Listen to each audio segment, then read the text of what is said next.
Morning, Jayne. Lovely to see you. For those watching, Jayne is our techie member of the Do Good Business Collective, and she's always looking at smarter ways to work. And given where we all are at the moment, it seems very important to share this. So over to you, Jayne. Can you tell us a little bit about the way your business operates, and then give us some hints and tips to work smarter?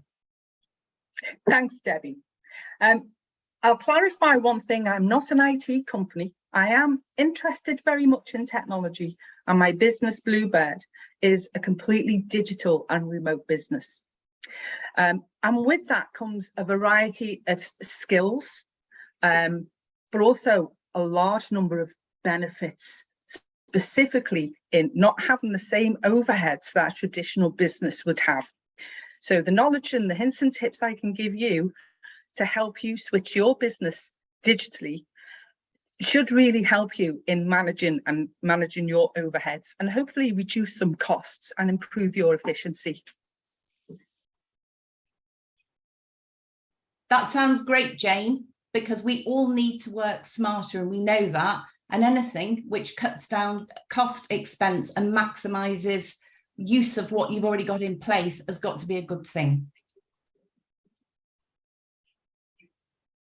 We've been talking about the need to work smarter and the importance of it, and thinking about ways that members of the collective could help other businesses. And I'm aware that you're going to share today some points that you think will be very useful for other businesses. So perhaps I could hand back to you again, and you could share your thoughts. Yeah, sure. One of the things that's really important with our staff and our team is having a centrally based knowledge system. Particularly if you're thinking about taking on new staff. How do you onboard new staff if you're working completely remotely? And that still applies to hybrid working. Sometimes you might have people in the office, you think training them is great, but what if you're completely remote? The communication is so important, and having just in time clicks and knowledge bases where people can just say, raise a question or do a search in a system. We'll have many IT systems already in your business. One of the most frequently used is Microsoft 365, and we've built our team system to contain all kinds of knowledge for frequent asked questions, for hints and tip sheets, for quick reference guides, to build a whole training package. My best advice is to start with your induction process. If you can document everything that a new learner, a new member of staff needs to know in their role, you can really start expanding on all of those training requirements in your business and get them documented. And of course, there's that challenge of keeping everything up to date all the time, isn't there? So how do you deal with that in your business? It's really important you choose the right system, because a clunky system means you might be reinventing the wheel, and it's time consuming, and people will procrastinate over using a clunky system. We use Teams Wiki, which is so easy, and it's a quick, you can add links to documents, you can just update it on the fly, you can ask team members who can share the system and give them permission, say, please, can you update, and get other people involved in keeping it updated as well.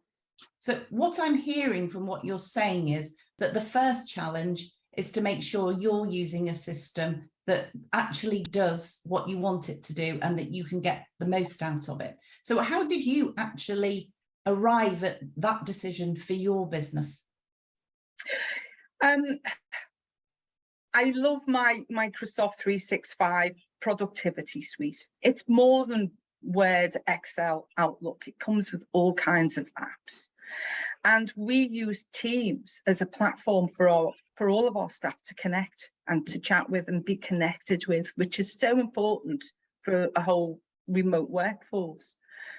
It just was, well, where do we live? Where do we live in our office world, in our mind, that is quick and easy to access? So Teams for me was the obvious choice. And it allows you to add apps, add links, store documents, use SharePoint, and a whole range of things. But at the same time, keep it really simple to operate, simple to access, and actually really quick to update. Just for the benefit of our audience, we are not being paid by Microsoft. This is just Jayne's personal experience. But I do get what you're saying, because most people are familiar with using Teams, and that is very important to comms at the moment, given how much we still do online. So I understand what you're saying. Thank you very much for that tip, Jayne.